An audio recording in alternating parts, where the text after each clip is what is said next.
So here I am at the end of week 3. Since there's not much to report this week, I thought I'd use this video to answer two questions I've been asked offline. One, why is the rehearsal period so long? And two, why are you there if you're not rehearsing? And both are fair questions.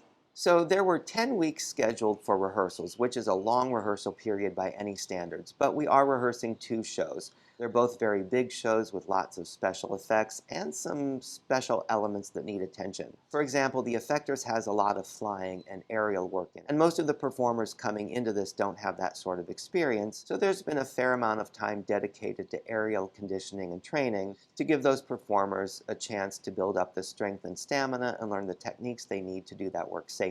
There are also other things that have to happen during this rehearsal period. Within the last 30 days prior to embarkation, everybody in the company has to pass several safety exams. Also, several members of the company, myself included, are required to have self-contained cabaret acts. And while I don't think there's going to be a lot of rehearsal time dedicated to that, I assume there's going to have to be some preparation because all of the material has to be presented to the company for approval before they allow you to perform it on the ship. So yes, 10 weeks is a long time, but as you can see, there's a lot that needs to be done in that 10 weeks, and I think it'll probably take all that time. Now, answering the question, why am I here if I'm not rehearsing, is a little more difficult to answer, but I'll tell you what I know. First of all, the Icon of the Seas is a fairly new ship, and the shows on the ship are new. The ship's only been sailing for a little over a year, and we're just the third company to be installed on this. So they're still trying to figure out the best casting configuration, how to use one company of actors to fill the very specific needs of these two big shows. As far as I know, the actor on the ship currently who's playing the wizard is not in the Effectors, but this time around,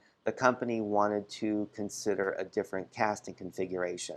So when I received my contract, I knew I'd be playing the wizard, and I was told that my role in the Effectors would TBD, to be determined. So after I got here and about a week into the rehearsals, the company and the creators, the people who had to make the decision, decided that they really didn't want to change the casting configuration this time around. And by that time, they had already brought me here, moved me into the housing, so there was no real reason to send me home and then bring me back a couple weeks to restart rehearsals. So all things considered, I'm not really disappointed or upset by that in any way because it's kind of a win-win situation for me.